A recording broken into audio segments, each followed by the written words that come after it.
Hi ನಮಸ್ತೆ ಎಲ್ರಿಗೂ welcome back to one more vlog. So ಎಂದಿನಂತೆ ಇವತ್ತು ಬೆಳಗ್ಗೆನೆ ಮತ್ತೆ ಲಾಗ್ ಸ್ಟಾರ್ಟ್ ಮಾಡಿದೆ. ಎದ್ದೇಳೋ ಹೊತ್ತಿಗೆ ಒಂದು 7:15 ಆಗಿತ್ತು. ಸ್ವಲ್ಪ ಲೇಟೇ ಅನ್ಕೊತೀನಿ, ನನ್ನ ಟೈಮಿಂಗ್ಸ್ಗೆ ಕಂಪ್ಯಾರಿಸನ್ ಮಾಡಿದ್ರೆ ಇದು ಲೇಟೇ, ಬಟ್ ಏನು ಮಾಡೋಕ್ಕಾಗಲ್ಲ, ಸಿಚುವೇಶನ್ಸ್ ಅಲ್ವಾ.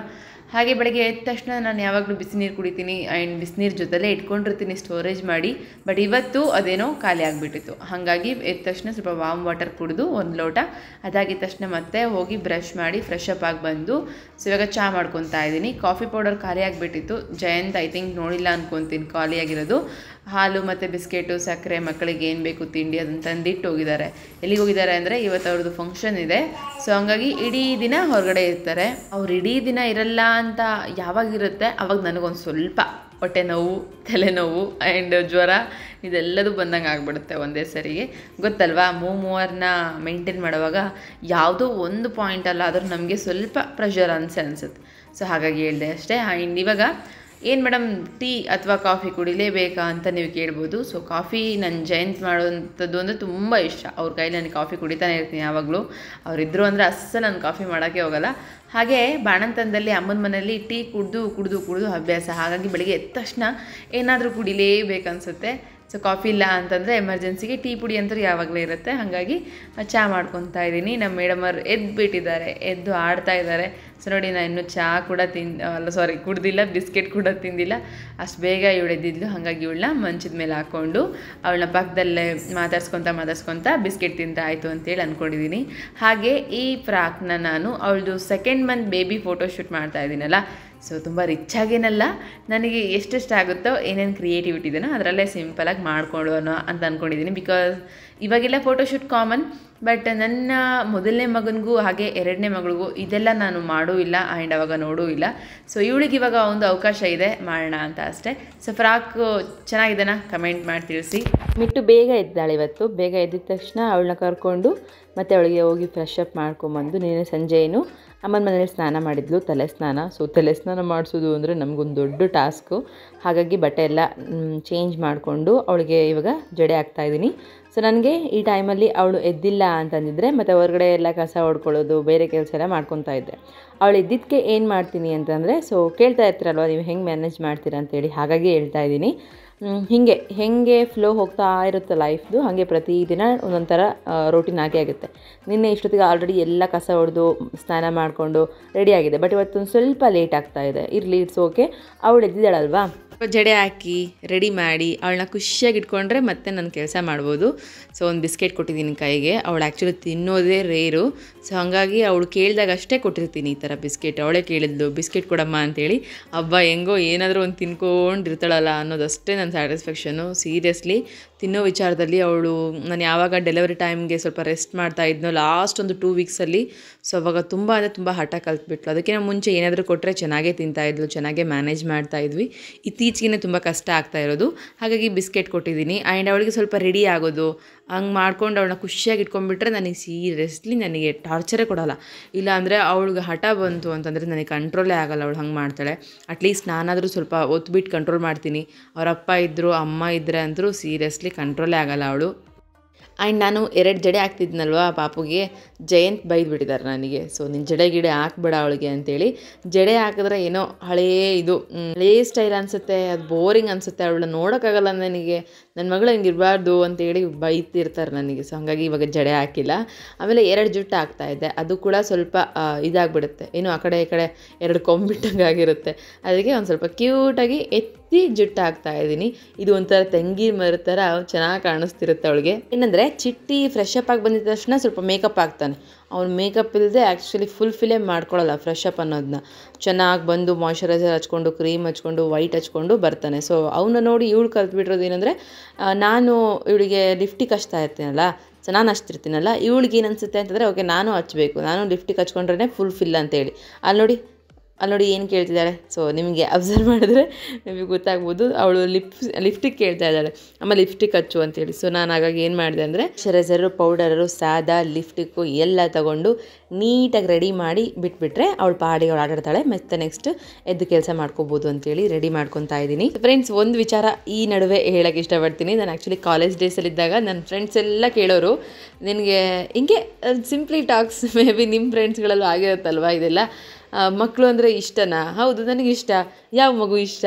ನನಗಂತೂ ಸಖತ್ ಇಷ್ಟ ಅಂದರೆ ಹೆಣ್ಮಗುನಪ್ಪ. ಯಾಕೆ ಹೆಣ್ಮಗುನ ಇಷ್ಟ ಅಂತಂದರೆ ಹೆಂಗೆ ಚೆನ್ನಾಗಿ ರೆಡಿ ಮಾಡ್ಬೋದು ಗೊತ್ತಾ? ಒಳ್ಳೆ ಡ್ರೆಸ್ ಹಾಕ್ಬೋದು, ವಿಧವಾಗಿ ಹಾಕ್ಬೋದು, ರೆಡಿ ಮಾಡ್ಬೋದು. ಹೀಗೆಲ್ಲ ಹೇಳ್ತಿದ್ದೆ ನಾನು ಕಾಲೇಜ್ ಡೇಸಲ್ಲೇ. ನೀವು ಯಾರಾದರೂ ಈ ಥರ ಕನಸು ಇಟ್ಕೊಂಡಿದ್ರಾ? ಸೊ ಹಾಗೆ ಕನಸಿರೋದಕ್ಕೆ ಮೇ ಬಿ ನನಗೆ ಒಂದಲ್ಲ 2 ಹೆಣ್ಮಕ್ಳು ಆಗಿದ್ದಾರೆ. ಸೊ ಈ ವಿಚಾರದಲ್ಲಿ ತುಂಬ ಖುಷಿ ಪಡ್ತೀನಿ. ನನಗೆ ಹೆಣ್ಣಂದ್ರೇ ತುಂಬ ಇಷ್ಟ. ಗಂಡು ಮಗು ಆಗಿದ್ದರೆ ಪ್ರೀತಿ ಇರ್ತಿತ್ತು ಆ್ಯಂಡ್ ಆ ಕ್ಯೂಟ್ನೆಸ್ ಇರ್ತಿತ್ತು. ತಾಯಿ ಯಾರಿಗೆ ತಾನೇ ಪ್ರೀತಿ ಕೊಡಲ್ಲ, ಕೊಡ್ತಿದ್ದೆ. ಆದರೆ ಹೆಣ್ಮಗು ಆಗಿರೋದಕ್ಕೆ ಆ್ಯಕ್ಚುಲಿ ನಾನು ನನ್ನ ಗಂಡ ಸ್ಪೆಷಲಿ ಖುಷಿಯಾಗಿರೋದು. ಸೊ ಇಷ್ಟ, ರೆಡಿ ಆಗ್ಲಿಕ್ಕೆ ಇಷ್ಟ. ಅವ್ರು ಕ್ಯೂಟಾಗಿ ಮಾತಾಡ್ತಾ ಇದ್ದಾರೆ, ಗೆಜ್ಜೆ ಹಾಕೊಂಡು ಮನೆ ತುಂಬ ಓಡಾಡ್ತಿದ್ರೆ ತುಂಬ ಇಷ್ಟ ಆಗುತ್ತೆ. ಹಾಗಾಗಿ ನಮ್ಮ ಮಿಟ್ಟುಗೆ ಇನ್ನೂ ಗೆಜ್ಜೆನೇ ತೆಗೆಸಿಲ್ಲ ನಾನು. ಸೊ ಆ ಗೆಜ್ಜೆನ ಹಾಕ್ಸಿ ಬೇರೆ ತರಬೇಕು. ಇನ್ನೇನು ನೆಕ್ಸ್ಟ್ ಮಂತು ಪಾಪಗೂ ಕೂಡ ಕೆಲವೊಂದಷ್ಟು ಸಾಮಾನು ತರೋದಿದೆ ಮತ್ತು ಕಿವಿ ಚುಚ್ಚಿಸೋದಿದೆ. 3 ತಿಂಗಳಿಗೇ ಚುಚ್ಚಿಸ್ಬಿಡ್ತೀವಿ ನಾವು, ಬೇಗನೆ ಚುಚ್ಚಿಸ್ತೀವಿ. ಸೊ ಹಾಗಾಗಿ ಆವಾಗ ಚೇಂಜ್ ಮಾಡಬೇಕು ಅಂತೇಳಿ ಕಾಯ್ತಾ ಇದ್ದೀನಿ. ಸೊ ಫೈನಲಿ ನಮ್ಮ ಮೇಡಮ್ ರೆಡಿ ಆದರು. ಹಾಗೆ ಅವಳು ಕೇಳಿದ ತಕ್ಷಣ ಲಿಫ್ಟಿಕ್ನ ಸರಿಯಾಗಿ ಹಾಕೊಂಡು ಹಚ್ಚಲ್ಲ ನಾನು. ಜಸ್ಟ್ ಅವಳಿಗೆ ಸಮಾಧಾನ ಆಗೋ ಥರ ತುಟಿ ಮೇಲೆ 1-2 ಈ ಥರ ರೌಂಡ್ ಓಡಿಸ್ತೀನಿ ಅಷ್ಟೇ. ಅಷ್ಟು ಹಚ್ಚಲ್ಲ. ನೋಡಿ ಅವಳು ಲಿಫ್ಟಿಗೆ ತೋರಿಸ್ತಿದ್ದಾಳೆ ನಿಮಗೆಲ್ಲ. ಆ್ಯಂಡ್ ನಮ್ಮ ಬೇಬಿ ಕೂಡ ಇಲ್ಲಿ ಮಲಗಿದ್ದಾಳೆ. ಇನ್ನೇನು ನನಗೆ ಇವಳು ಚೆನ್ನಾಗಿ ನಿದ್ದೆ ಮಾಡಿದ್ರೆ ಸಾಕು, ಕೆಲಸ ಮಾಡ್ಕೋಬೋದು ಅಂತೇಳಿ. ಬಟ್ ಬೆಳಗ್ಗೆ ಮಲಗಿದ್ಲು, ಅದು ಯಾಕೋ ಸಂಜೆ ಬರ್ತಾ ತುಂಬ ಅನ್ಕಂಫರ್ಟಬಲ್ ಇದ್ಲು ಇವತ್ತು ಪಾಪು. ಹೇಳ್ತೀನಿ ನಿಮಗೆ ಅದೆಲ್ಲದು ಕೂಡ ಏನು ಮಾಡಿದೆ ಅಂತೇಳಿ. ಹಾಗೆ ಜಯಂತ್ ಅವರು ಮತ್ತು ಇವತ್ತು ಮಂಗಳವಾರ ಆಗಿರೋದ್ರಿಂದ ತುಳಸಿ ಮತ್ತು ಗುಲಾಬಿ ಮತ್ತು ಶಾವಂತಿಗೆ ಹೂ ತಂದಿಟ್ಟೋಗಿದ್ದಾರೆ. ಜೊತೆಲಿ ದೋಸೆ ಕೂಡ ತಂದಿಟ್ಟೋಗಿದ್ದಾರೆ. ಇವತ್ತು ನಾನು ಪೂರ್ತಿ ದಿನ ಇರಲ್ಲ, ನೀನು ಬೆಳಗ್ಗೆ ಎದ್ದ ತಕ್ಷಣ ಸ್ಟ್ರೆಸ್ ಮಾಡ್ಕೋಬೇಡ, ಅಡುಗೆ ಏನೂ ಮಾಡ್ಕೋಬೇಡ, ದೋಸೆ ತಿನ್ನಿಸಿ ನೀನು ತಿಂದು ನಿಧಾನಕ್ಕೆ ಎಲ್ಲ ಕೆಲಸ ಮಾಡ್ಕೊ, ಪೂಜೆ ಬೇರೆ ಮಾಡ್ಬೇಕಂತಿದೆಯಾ ಅಂತಂದರು. ಆ್ಯಂಡ್ ಇವತ್ತು ಅದೇನೋ ಗೊತ್ತಿಲ್ಲ, ನಾನು ಅಂದ್ಕೊಂಡಂಗೆ ಯಾವುದೂ ಆಗಲಿಲ್ಲ. ಬೆಳಗ್ಗೆಯಿಂದ ಎಲ್ಲ ಎಡವಟ್ಟು, ಎಲ್ಲ ಸ್ಟ್ರೆಸ್ಫುಲ್ಲು, ಎಲ್ಲ ಏನೇನೋ ಒಂಥರ ಕತೆಗಳು. ಇವಾಗ ಮಿಟ್ಟುದೇನೋ ಆಯಿತು, ಹೊರಗಡೆ ಕಸ ಹೊಡ್ಕೊಂಡಿಲ್ಲ ನಾನಿನ್ನು. ಕಸ ಹೊಡ್ಕೊಂಡು ಸೊ ರಂಗೋಲಿ ಹಾಕಿ ಅದಾದಮೇಲೆ ಎಲ್ಲದು ಆಲ್ರೆಡಿ ಬಿಸಿಲು ಅನ್ನೋದು ಏರ್ಬಿಟ್ಟಿದೆ. ಅಂದರೆ ಒಂದು 8:30 ಆಗಿದೆ. ಹಾಗೆ ಮುಂಚೆ ಅಂದರೆ ಇದಕ್ಕಿಂತ ಮುಂಚೆ 8:30 ಆಗಿಬಿಡ್ತು, 8 ಗಂಟೆ ಮೇಲೆ ಆಯಿತು ಅಂತಂದರೆ ಆ್ಯಕ್ಚುಲಿ ಹೊರಗಡೆ ಕಸ ಹೊಡಿಯೋಕ್ಕೆ ಮನಸ್ಸೇ ಬರ್ತಿರ್ಲಿಲ್ಲ. ಅಪ್ಪ ಇಷ್ಟು ಲೇಟಾಗಿ ಮಾಡಿ ಏನು ಮಾಡಲಿ ಬಿಡು ಅಂತೇಳಿ. ಬಟ್ ಇತ್ತೀಚೆಗೆ ಎಷ್ಟು ಲೇಟಾದರೂ ಪರವಾಗಿಲ್ಲ, ಕೆಲಸ ಮುಖ್ಯ ಅಲ್ವಾ ಅಂತ ಅನ್ನೋದು ಕಲ್ತಾಗಿಂದ ಮಾಡ್ಕೊತಾ ಇದ್ದೀನಿ. ಎಷ್ಟೊತ್ತಾದರೂ ಆಗಿರಲಿ ಪರವಾಗಿಲ್ಲ, ಮಕ್ಕಳಿರೋ ಮನೆ ಹೀಗೆ ಅಲ್ವಾ ಅಂತೇಳಿ ನಾನೇ ಸಮಾಧಾನ ಮಾಡ್ಕೊಂಡು ಕಲಿತಾ ಇದ್ದೀನಿ. ಆ್ಯಂಡ್ ರಂಗೋಲಿ ಹಾಕೋದು ಅಂದರೆ ನನಗೆ ತುಂಬ ಇಷ್ಟ. ಮುಂಚೆ ಲಾಕ್ಸ್ ಎಲ್ಲ ನೀವು ನೋಡಿರ್ಬೋದು, ವಿಧವಾಗಿ ದಿನಾ ಒಂದೊಂದು ರಂಗೋಲಿ ಹಾಕ್ತಾಯಿದ್ದೆ ನಾನು. ಹಾಗೆ ಇವಾಗ ಬಾಣ್ತಿ ಅಂತೇಳಿ ಅದನ್ನೆಲ್ಲ ತಲೆ ಕೆಡಿಸ್ಕೊಂಡಿಲ್ಲ. ಅಟ್ಲೀಸ್ಟ್ 1-2 ತಿಂಗಳಾಗಲಿ, ಆಮೇಲೆ ಬೇಕಿದ್ರೆ ಹೊರಗಡೆ ಹೋಗಿ ರಂಗೋಲಿ ಹಾಕಿದ್ರೆ ಆಯಿತು. ಅಲ್ಲಿವರೆಗೂ ಸುಮ್ಮನೆ ಬೆಳಗ್ಗೆ ಎದ್ದೋಗಿ ಶೀತ ಗಾಳಿಗೆ, ಅದರಲ್ಲೂ ನಾನು ಸ್ವಲ್ಪ ತಲೆ ಕಟ್ಕೊಳ್ಳಲ್ಲ. ನನಗೆ ತಲೆ ಕಟ್ಕೊಂಡ್ರೆ ಕತ್ತತ್ರ ಸ್ವಲ್ಪ ಕಡ್ತಾ ಬರುತ್ತೆ. ಹಾಗೆ ತಲೆ ಒಂಥರ ಏನೋ ಭಾರ ಅನಿಸುತ್ತೆ. ಅದು ಯಾಕೆ ನನಗೆ ಹಂಗೇನೋ, ತುಂಬ ಜನಕ್ಕೆ ಹಂಗೇನೋ ಗೊತ್ತಾಗ್ತಿಲ್ಲ. ಹಾಗೆ ಕಿವಿಲಿ ಹತ್ತಿ ಇಟ್ಕೊಂಡ್ರೆ ಆ ಕಿವಿ ಹತ್ರ ಇರೋ ಮೂಳೆ ಎಲ್ಲ ಪೇನ್ ಆಗಿಬಿಡುತ್ತೆ. ಸೀರಿಯಸ್ಲಿ ನನಗೆ ಹಿಂಗೆ ಅಥವಾ ಎಲ್ರಿಗೂ ಹಿಂಗೆ ಗೊತ್ತಾಗ್ತಿಲ್ಲ ನನಗೆ. ಹಾಗಾಗಿ ನನಗೆ ಹೆಂಗೆ ಕಂಫರ್ಟಬಲ್ ಆಗುತ್ತೆ, ನನಗೆ ಹೆಂಗೆ ಫ್ರೀ ಅನಿಸುತ್ತೋ ಸೊ ಹಂಗಿರೋಕ್ಕೆ ಟ್ರೈ ಮಾಡ್ತೀನಿ ನಾನು. ಹಿಂಗೇ ಇರಬೇಕು ಅಂತಂದರೆ ಆಗಲ್ಲ ಅಂತೇಳಿ ಅದ್ರ ನಡುವೆ ಸ್ವಲ್ಪ ಪ್ರಿಕಾಷನ್ಸ್ ತೊಗೊತಾ ಇರ್ತೀನಿ. ಸೊ ನೋಡಿ, ನಮ್ಮ ಮಿಟ್ಟು ಬಂದು ಎಷ್ಟು ನೀಟಾಗಿ ಕೂತ್ಕೊಂಡು ರಂಗೋಲಿ ಹಾಕೋದನ್ನು ನೋಡ್ತಾ ಇದ್ದಾಳೆ. ಇನ್ನೊಂದು ಸ್ವಲ್ಪ ಹೊತ್ತು ಆ್ಯಕ್ಚುಲಿ ಇವಳು ಕೈಯಲ್ಲಿ ರಂಗೋಲಿನೇ ಇರಲ್ಲ. ಆದರೂ ಇವತ್ತು ಹೇಳಿದ್ದೀನಿ, ನೋಡಬೇಕು ಏನು ಮಾಡ್ತಾಳೆ ಅಂತೇಳಿ. ಸೊ ಇಷ್ಟೆಲ್ಲ ಹೇಳಿದ್ರು ರಂಗೋಲಿನ ಕಾಲಲ್ಲಿ ಅಳಿಸಿ ಬಂದು ನಿಂತಿದ್ದಾಳೆ. ಅವಳು ಮಾತು ಕೇಳಿಸ್ಕೊಳ್ಳಿ, ಆ ಥರ ಮಾಡಲ್ಲ. ಸಾರಿ, ರಂಗೋಲಿ ಕೆಡ್ಸಲ್ಲ.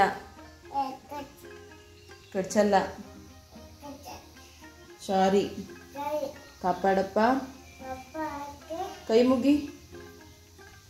ಕಾಪಾಡಪ್ಪ. ದುರ್ಗಮ್ಮ, ಸಿಪ್ಪು, ಅಮ್ಮ ಜಿಜ್ಜಿ ಕಪ್ಪು ನಪ್ಪಿ. ದುರ್ಗಮ್ಮ,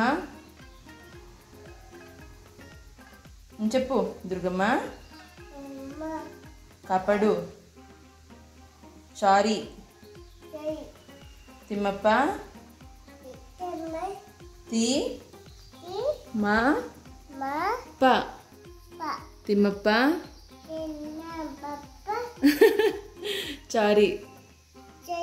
ರಂಗೋಲಿ ಕೆಡ್ಸಲ್ಲ. ಓಕೆ, ಇನ್ನೊಂದ್ಸರಿ ರಂಗೋಲಿ ಕೆಡಿಸ್ಬಾರ್ದು. ಡನ್ ಸೂಪೆಟ್ಲಾ? ಡನ್. ಗುಡ್. ಸಾಹೇಬ್ರು ಕೂಡ ಹೋಗಿ ಇವಾಗ ಬಚ್ಚಲಿಗೆ ಹೋಗಿ ಬ್ರಷ್ ಮಾಡಿ ಫೇಸ್ ವಾಶ್ ಮಾಡ್ಕೊಂಬಂದು ಡ್ರೆಸ್ ಚೇಂಜ್ ಮಾಡಿದ್ರು. ನಿನ್ನೆ ಸಂಜೆ ಏನು ಸ್ನಾನ ಮಾಡಿದ್ರಲ್ವ, ಸೊ ಹಾಗಾಗಿ ಸ್ನಾನ ಮಾಡಿಸಿಲ್ಲ. ಅದರಲ್ಲೂ ಇಬ್ರಿಗೂ ಸ್ವಲ್ಪ ಶೀತ ಆಗಿಬಿಟ್ಟಿದೆ. ಹಾಗಾಗಿ ಇಬ್ರಿಗೂ ದೋಸೆ ಹಾಕ್ಕೊಟ್ಟು ಮತ್ತು ಮಿಟ್ಟುಗೆ ಸ್ವಲ್ಪ ಊಟ ಮಾಡಿಸಪ್ಪಿ ಅಂತೇಳಿ ಸಣ್ಣ ಸಣ್ಣದಾಗಿ ದೋಸೆನ ಪೀಸ್ ಮಾಡಿ ಒಂದು ಪ್ಲೇಟಲ್ಲಿ ಹಾಕ್ಕೊಟ್ಟು ನಾನು ಹೋಗಿ ಸ್ನಾನ ಮುಗಿಸ್ಕೊಂಬಂದೆ. ಹೆಂಗೂ ನೀರು ಕಾದಿತ್ತಲ್ವ, ಸೊ ನನಗೆ ಸ್ವಲ್ಪ ಗ್ಯಾಪ್ ಸಿಕ್ಕರೆ ಸಾಕು ಹೋಗಿ ಸ್ನಾನ ಮಾಡ್ಕೊಂಬಂದುಬಿಡ್ತೀನಿ ಈ ಥರ ಟೈಮ್ ಇದ್ದಾಗ. ಅದರಲ್ಲೂ ಪಾಪು ಬೇರೆ ಮಲಗಿದ್ದಾಳೆ. ಆ್ಯಂಡ್ ಹೀಗೆ ಕೆಲವೊಂದಷ್ಟು ವಿಚಾರಗಳ ಬಗ್ಗೆ ನಾವು ಮಕ್ಕಳಿಗೆ ಆ ಚಿಕ್ಕ ಏಜ್ ಅನ್ನೋದಿದ್ದಾಗಲೇ ಸ್ವಲ್ಪ ಭಯ ಭಕ್ತಿ ಅನ್ನೋದು ಕಲಿಸಿದ್ರೆ ಮಾತ್ರ ಮೇ ಬಿ ಅದು ತಲೆಯಲ್ಲಿ ಉಳಿಯುತ್ತೆ ಅನ್ನೋದು ನನ್ನ ಒಪಿನಿಯನ್. ಹಾಗಾಗಿ ಇಬ್ರಿಗೂ ನಾನು ಅದನ್ನೇ ಹೇಳ್ಕೊಡ್ತಾ ಇರ್ತೀನಿ. ರ್ಯಾಶಾಗಂತೂ ಬಿಹೇವ್ ಮಾಡಲ್ಲ, ಸ್ಟ್ರಿಕ್ಟಾಗಿ ಮಾಡಿದ್ರೆ ಒನ್ ಟೈಮ್ ಅಷ್ಟೇ ಮಾಡ್ತೀನಿ. ಪದೇ ಪದೇ ಬೈಯೋದು, ಪದೇ ಪದೇ ಹೊಡೆಯೋದು ಇದು ಯಾವುದು ನನ್ನ ಕೈಲಿ ಆಗದೇ ಇರೋದು. ಯಾಕಂದರೆ ಅದರಿಂದ ಏನು ಔಟ್ಪುಟ್ ಬರುತ್ತೆ ಅಂತಂದರೆ ಮಕ್ಕಳು ಮಂಡಿಗೆ ಬಿದ್ದುಬಿಟ್ರೆ ಮುಗೀತದೆ, ಆದಮೇಲೆ ಏನು ಮಾಡಿದ್ರು ಆಗದೆ ಚೇಂಜಸ್ ಆಗೋದೇ ಇಲ್ಲ. ಹಾಗಾಗಿ ನಾನು ತುಂಬ ಸರಿ ಹೇಳಲ್ಲ, ಒನ್ ಟೈಮ್ ಹೇಳ್ತೀನಿ. ಹಾಗೆ ಭಯ ಬರಬೇಕು ಆ ಕೆಲಸದ ಮೇಲೆ. ಇವಾಗ ರಂಗೋಲಿ ಕೆಡಿಸ್ತಾ ಇದ್ದಾಳೆ, ಸೊ ಅದ್ರ ಮೇಲೆ ಭಯ ಬಂತು ಅಂದರೆ ಮೇ ಬಿ ನೆಕ್ಸ್ಟ್ ಅರ್ಥಗೊಂತಾಳೆ ಅನ್ನೋದು ಅಷ್ಟೇ ನನ್ನ ಉದ್ದೇಶ. ಸ್ನಾನ ಮಾಡಿ ರೆಡಿಯಾಗಿ ಸ್ವಲ್ಪ ಹೇರ್ಸ್ನ ಡ್ರೈ ಮಾಡ್ಕೋಬೇಕು ಅಂತೇಳಿ ಹೇರ್ಸ್ ಡ್ರೈ ಮಾಡಿಕೊಂಡು ತೆಗೆದಿಕ್ತಾ ಇದ್ದೀನಿ. ಮಿಟ್ಟು ಇವಾಗ ಹಾಲು ಕುಡಿದ್ವಿ. ಸೊ ನೋಡಿ, ಹಾಲು ತಂದು ಇಲ್ಲಿ ಇಟ್ಟಿದ್ದಾಳೆ, ಫುಲ್ ಕುಡ್ದಿಲ್ಲ. ಹಾಗೆ ಇದನ್ನೆಲ್ಲ ತೆಗೆದಿಕ್ತಾ ಇದ್ದೀನಿ. ಆ್ಯಂಡ್ ಇಷ್ಟೊತ್ತಾದರೂ ಕೂಡ ಇವತ್ತು ಏನೂ ಆಗಿಲ್ಲ, ಸ್ವಲ್ಪ ಸ್ಟ್ರೆಸ್ ಡೇ ಅಂತ ಅನ್ನಿಸ್ತಾ ಇದೆ ಇವತ್ತು. ಆ್ಯಂಡ್ ಇವಾಗ ನಾನೆಲ್ಲ ಮತ್ತೆ ಕಸ ಹೊಡ್ಕೊಂಡು ನೆಲ ಒರೆಸ್ಕೋಬೇಕು. ಇದು ಹೇರ್ಸ್ ಸ್ವಲ್ಪ ಹಸಿ ಇದ್ದರೆ ಮತ್ತೆ ಯಾಕೋ ಸ್ವಲ್ಪ ತಲೆ ನೋಯ್ತಾ ಇದೆ, ಸೀಟ್ ಆಗಿಬಿಟ್ರೆ ಕಷ್ಟ ಅಂತೇಳಿ ಹಾಗೆ ಸ್ವಲ್ಪ ಚೆನ್ನಾಗಿ ರೆಡಿ ಆಗಿದ್ದೀನಿ, ವಿಡಿಯೋ ಮಾಡೋದಿರುತ್ತೆ ಅಂತೇಳಿ ಹೇಳಿದ್ನಲ್ವಾ. ಎಷ್ಟೊತ್ತಾದರೂ ಪರವಾಗಿಲ್ಲ, ಹೆಂಗೋ ಮನೆ ಕೆಲಸ ಮಾಡ್ಕೊತೀನಿ. ಇವಾಗೇ ಮಾಡಬೇಕು ಅಂತ ಏನಿಲ್ಲ. ಹಾಗೆ ಪೂಜೆ ಕೂಡ ಹಾಗೆ ಯೋಚನೆ ಮಾಡಿ ಮಾಡ್ಕೊತಾ ಇದ್ದೀನಿ.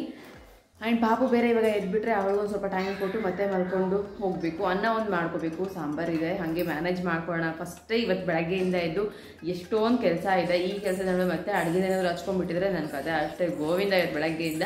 ಸೊ ಹೆಂಗೋ ಸ್ವಲ್ಪ ಕೆಲಸಗಳನ್ನ ಬಿಟ್ಟು ಮ್ಯಾನೇಜ್ ಮಾಡ್ತಾ ಇದ್ದೀನಿ. ಜಾಯಿಂಟ್ ಇದ್ದಿದ್ರೆ ಚೆನ್ನಾಗಿರ್ತೀವಿ, ಇವತ್ತು ಇಡೀ ದಿನ ಅವ್ರು ಇರೋದಿಲ್ಲ. ಹಾಂ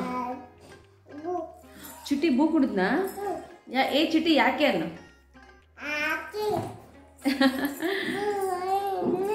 ಮುದ್ದಕ್ಕೆ ಮಾತಾಡ್ತಾಳೆ.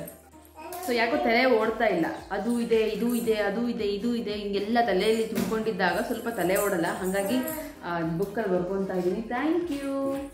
ಸೊ ನಾನು ಮಕ್ಕಳು ಏನೇನು ಕೊಟ್ಟರು ಕೂಡ ಥ್ಯಾಂಕ್ ಯು ಹೇಳ್ತೀನಿ. ಅದೊಂಥರ ಅಭ್ಯಾಸ ಆಗಿಬಿಟ್ಟಿದೆ. ಅವ್ರು ಚಿಕ್ಕದಾಗೇನೋ ಫೋನ್ ತಂದು ಕೊಟ್ಟರು ಥ್ಯಾಂಕ್ ಯು ಹೇಳ್ತೀನಿ. ಆ್ಯಂಡ್ ಲೋಟದಲ್ಲಿ ನೀರು ತಂದು ಕೊಟ್ಟರು ಥ್ಯಾಂಕ್ ಯು ಹೇಳ್ತೀನಿ. ಏನೋ ಒಂದು ಸಣ್ಣ ಮಗುಗೆ ಹಾಸಿಗೆ ಕೊಟ್ಟರು ಥ್ಯಾಂಕ್ ಯು ಹೇಳ್ತೀನಿ. ಸೊ ಹಾಗಾಗಿ ಅವ್ರು ಏನು ಮಾಡ್ತಾರೆ ಅಂತಂದರೆ ಅವ್ರಿಗೆ ಯಾರಾದ್ರೂ ಏನಾದ್ರು ಕೊಟ್ಟರೆ ಥ್ಯಾಂಕ್ ಯು ಹೇಳ್ತಾರೆ. ನಾನು ಇದನ್ನ ಅಬ್ಸರ್ವ್ ಮಾಡಿದ್ದೀನಿ. ಅಣ್ಣ ಬೂ ಕೊಟ್ಟಾಗ ಏನು ಹೇಳ್ತೀಯಾ? ಥ್ಯಾಂಕ್ ಯು ಹೇಳ್ತೀಯಾ? ಥ್ಯಾಂಕ್ ಯು ಹೇಳ್ತಾಳಂತೆ ಅಲ್ಲ? ನೀನೇನು ಹೇಳ್ತೀಯಾ? ಥ್ಯಾಂಕ್ ಯುನೇ ಹೇಳ್ತೀಯಾ? ಮಕ್ಕಳ ಜೊತೆ ಆಟಾಡ್ತಾ ಕೆಲಸ ಎಲ್ಲ ಮಾಡ್ಕೊತಾ ಇದ್ದೀನಿ. ಹಾಗೆ ಹಿಂಗೆ ಕೆಲಸ ಮಾಡೋವಾಗ ಸಣ್ಣ ಪುಟ್ಟ ಅಳ್ದಿರ್ತಾರಲ್ವ ಮನೇಲಿ, ಅದನ್ನೆಲ್ಲ ಎತ್ತಿಕ್ಬೇಕು ಅಂತಂದರೆ ಅಪ್ಪ ನನ್ನ ಕಾಲು ನನ್ನ ಸೊಂಟ ಎಲ್ಲ ಬಿದ್ದೋಗುತ್ತೆ ಚಿಟ್ಟಿ ಅಂತಂದರೆ ಎಲ್ಲದೂ ಕೂಡ ಕೈಲಿ ಅವನೇ ತೆಗೆದಿಕ್ತಾ ಇರ್ತಾನೆ. ಸೊ ಎಲ್ಲ ತೆಗೆದಿಕ್ತಾನೆ ಮತ್ತು ಅದೇ ಮಾಡ್ತಾನೆ. ಪರವಾಗಿಲ್ಲ, ಅಟ್ಲೀಸ್ಟ್ ನಾನು ಮಾಡೋ ಕೆಲಸವಾಗ ಸ್ವಲ್ಪ ಹೆಲ್ಪ್ ಮಾಡ್ತಾನೆ. ಕಸ ಹೊಡೆದು ನೆಲ ಒರೆಸ್ಕೊಂಡಿದ್ದೀನಿ. ಆ್ಯಂಡ್ ಪಾಪು ಎದ್ಬಿಟ್ಟಿದ್ದಾಳೆ. ಹಾಗೆ ನಾನು ಹೇಳಿದ್ನಲ್ಲ ತುಂಬ ಅನ್ಕಂಫರ್ಟಬಲ್ ಇದ್ಲು ಅಂತೇಳಿ. ಇವತ್ತು ಡೀಪ್ ಸ್ಲೀಪ್ ಅನ್ನೋದೇ ಮಾಡಿಲ್ಲ ಅವಳು. ಹಿಂಗೆ ಕಷ್ಟಪಟ್ಟು ಮಲಗಿಸ್ಬರ್ತಿದ್ದೆ ಎದ್ಬಿಡ್ತಿದ್ಲು, ಮಲಗಿಸ್ಬಿಡ್ತಿದ್ದೆ ಎದ್ಬಿಡ್ತಿದ್ಲು. ಇಲ್ಲಿ ಚಿಟ್ಟಿ ಜೊತೆ ಆಟ ಆಡ್ತಿದ್ದಾಳೆ. ಸ್ವಲ್ಪ ನೆಲದ ಮೇಲೆ ಹಾಕ್ತಿದ್ದೀನಿ. ಹಾಗೆ ನೆಲದ ಮೇಲೆ ಸ್ವಲ್ಪ ಜಾಸ್ತಿ ಹಾಕ್ತೀನಿ. ಹಾಗೆ ಕೆಲವೊಮ್ಮೆ ಹಠ ಬಂತು ಸ್ವಲ್ಪ ಆಟಾಡಿಸ್ಬೇಕು ಅಂತ ಅಂದ್ಕೊಂಡಾಗ ಎತ್ಕೊಂಡು ಕೂಡ ಆಟಾಡಿಸ್ತೀನಿ. ಅವಳಿಗೆ ಟೈಮ್ ಸ್ಪೆಂಡ್ ಮಾಡಿ ಅಷ್ಟು ಅವಳು ಕಂಫರ್ಟಬಲ್ ಹೆಂಗಿರುತ್ತೋ ಹಂಗೆ ಹೋಗೋದು ಜಾಸ್ತಿ ನಾನು. ಇದು ನನ್ನ ಮಕ್ಕಳ ಅಂಗಡಿ. ಫುಲ್ಲು ತರೋದು ಹೊರಡೋದು. ಸೊ ಇವಾಗಿನೂ ಬೇಜಾರಾಗ್ತಿರುತ್ತೆ ಮಕ್ಕಳಿಗೆ ಅಂತೇಳಿ ಅಂಗಡಿ ಕಳಿಸಿದ್ದೆ ಚಾಕ್ಲೇಟ್ಸ್ ಎಲ್ಲ ತರೋಕ್ಕೆ. ಇಲ್ಲಿ ನೋಡಿ, ಚಾಕ್ಲೇಟು ಬಿಸ್ಕೆಟು ತಂದ್ಕೊಂಡು 100 ರೂಪಾಯಿ ಖಾಲಿ ಮಾಡಿದ್ದಾನೆ. ಕರೆಕ್ಟಾಗಿ 100 ರೂಪಾಯಿ ಕೊಟ್ಟು ಕಳಿಸಿದ್ರೆ 100 ರೂಪಾಯಿನೂ ಖಾಲಿ ಮಾಡಿದ್ದಾನೆ. ಇನ್ನೊಂದ್ಸರಿ ಅಂಗಡಿಗೆ ಕಳಿಸಲ್ಲ ಅವನ ಚಿಟ್ಟಿನ. ನಗದ್ ನೋಡು. ಮಿಂಚು ಮೇಡಮ್ ಅವರಿದ್ದಾರೆ, ಅವಳಿಗೆ ಇವಾಗ ಫೀಡಿಂಗ್ ಮಾಡಿಸಿ ಕೂತ್ಕೊಂಡಿದ್ದೆ. ಸೊ ಕೆಲಸ ಮಾಡ್ಕೋಬೇಕು, ಅಡುಗೆ ಮನೆ ಒಂದು ಕ್ಲೀನ್ ಮಾಡಿಕೊಂಡು ಸಂಜೆ ಹೊತ್ತು ಪೂಜೆ ಮಾಡೋಣ ಅಂತ ಅಂದ್ಕೊಂಡೆ. ಬಿಕಾಸ್ ಆಗಲೇ ಹೇಳಿದ್ನಲ್ಲ, ಸಖತ್ ಸ್ಟ್ರೆಸ್ ಆಗಿಬಿಡ್ತೀವಿ. ಇವತ್ತು ಬೆಳಗ್ಗೆಯಿಂದ ಕನ್ಫ್ಯೂಷನ್ ಆಯ್ತು ಮೈಂಡ್ಗೆ, ಏನು ಮಾಡಬೇಕು ಏನು ಮಾಡಬಾರ್ದು ಅಂತಲೇ ಒಂದು ಸ್ವಲ್ಪ ಹೊಳಿದೆ ಆಗಿಬಿಡ್ತು. ಹಾಗಾಗಿ ನೀಟಾಗಿ ಬರ್ಕೊಂಡೆ. ಓನ್ ಬಂಗಾರಿ, ಅವಳಿಗೆ ಇವಾಗ ಆಟ ಆಡಿಸ್ಬೇಕು. ಚೆನ್ನಾಗಿ ಆಟಿಸಿದ್ರೆ ನಿದ್ದೆ ಮಾಡ್ತಾಳೆ.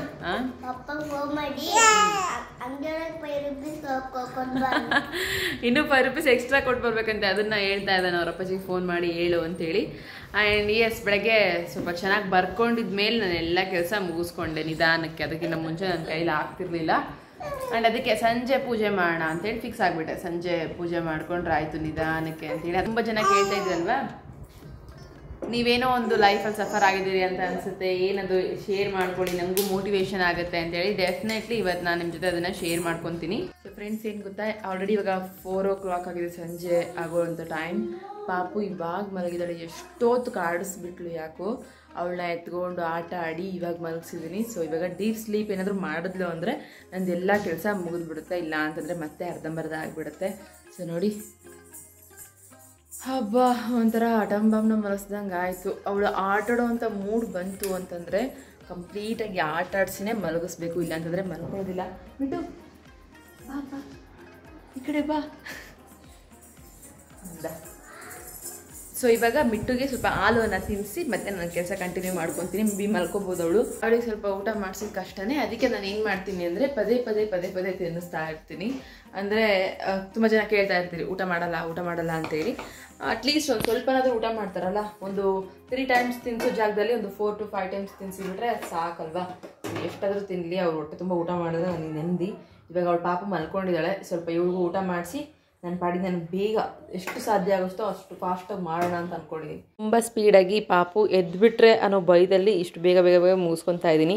ಪಾತ್ರೆ ಎಲ್ಲ ತೊಳೆದು ಹಾಗೆ ನೀಟಾಗಿ ಅದನ್ನೆಲ್ಲ ದಬ್ಬಾಕಿ ಹಾಗೆ ಮತ್ತು ಗ್ಯಾಸ್ ಕಟ್ಟೆ ಎಲ್ಲ ಒರೆಸ್ಕೊಂಡು ಸೊ ಎಲ್ಲ ಕ್ಲೀನ್ ಮಾಡಿಕೊಂಡೆ ಇವಾಗ ನೆಕ್ಸ್ಟ್ ಕಸ ಹೊಡ್ಕೊಂಡು ಹೋಗ್ತಾ ಇದ್ದೀನಿ. ಬೆಳಗ್ಗೆನೇ ಕಸ ಹೊಡೆದು ನೆಲ ಒರೆಸಿರೋದ್ರಿಂದ ಇವಾಗ ಪೂಜೆ ಮಾಡೋ ಟೈಮಿಂಗ್ಸಲ್ಲಿ ಒಂದ್ಸರಿ ಒಳಗಡೆ ಕಸ ಹೊಡೆದು ಹಾಗೆ ಮನೆ ಬಾಗಿಲು ಕಸ ಹೊಡೆದು ನೀರು ಹಾಕೊಂಡ್ಬಿಟ್ರೆ ಆಯಿತು ಅನ್ನೋ ಪ್ಲಾನಿಂಗ್ ಎಲ್ಲ ಇದ್ದಿತ್ತು. ಆದರೆ ಏನು ಮಾಡೋದು, ನಾನು ಪ್ಲಾನ್ ಮಾಡ್ದಂಗೆ ಇವತ್ತು ಸೀರಿಯಸ್ಲಿ ಯಾವುದೂ ಆಗಲಿಲ್ಲ ಅನ್ನೋ ಥರ ಕಸ ಹೊಡೆಯೋದೊಳಗಡೆ ಮತ್ತೆ ನಮ್ಮ ಮೇಡಮ್ ಅವ್ರು ಎದ್ಬಿಟ್ಟಿದ್ದಾಳೆ. ಹಾಗೆ ಅವಳನ್ನ ಎಬ್ಬಿಸ್ಕೊಳ್ಳೋದು ಬೇಡ, ಹಾಲು ಕುಡಿಸಿ ಮತ್ತೆ ಹಾಗೆ ತೊಟ್ಲಿಗೆ ಹಾಕಿ ತೂಗೋಣ ಅಂತೇಳಿ ಹಾಲು ಕುಡಿಸಿ ಹಾಗೆ ಹಾಕಿದ್ದೀನಿ ತೊಟ್ಲಿಗೆ. ಬಟ್ ಆದರೆ ಇವಳಿಗೆ ಏನಂದರೆ ನಿದ್ದೆ ಇತ್ತು ಅಂತಂದರೆ ಇಷ್ಟೊಂದು ತೂಗೋದೇ ಬೇಡ, ಜಸ್ಟ್ ಹಿಂಗೆ ಹಾಕಿ ಹಿಂಗೆ ಹೋಗೋದ್ರೊಳಗಡೆ ನಿದ್ದೆ ಮಾಡ್ತಿರ್ತಾಳೆ ಕಂಪ್ಲೀಟಾಗಿ. ನಿದ್ದೆ ಇಲ್ಲ ಅಂತಂದರೆ ಈ ಥರ ಕಿತಿಮಿ ಮಾಡ್ತಾ ಇರ್ತಾಳೆ. ನೋಡಿ, ನಾನು ಮಲಗಿದಾಳೆ ಬಿಡು ಅಂತ ಅನ್ಕೊತೀನಿ, ಮೆಲ್ಲ ಕಣ್ಣು ತೆಗೆಯೋದು, ನೋಡೋದು, ರೆಸ್ಪಾನ್ಸ್ ಮಾಡೋದು ಹಿಂಗೆಲ್ಲ ಮಾಡ್ತಿರ್ತಾಳೆ. ಆ್ಯಂಡ್ ಫೇಸ್ ಟು ಫೇಸ್ ನೋಡಿ ಆಲ್ರೆಡಿ ರಿಯಾಕ್ಷನ್ಸ್ ಮಾಡ್ತಾಳೆ ಫ್ರೆಂಡ್ಸ್, ಸೀರಿಯಸ್ಲಿ.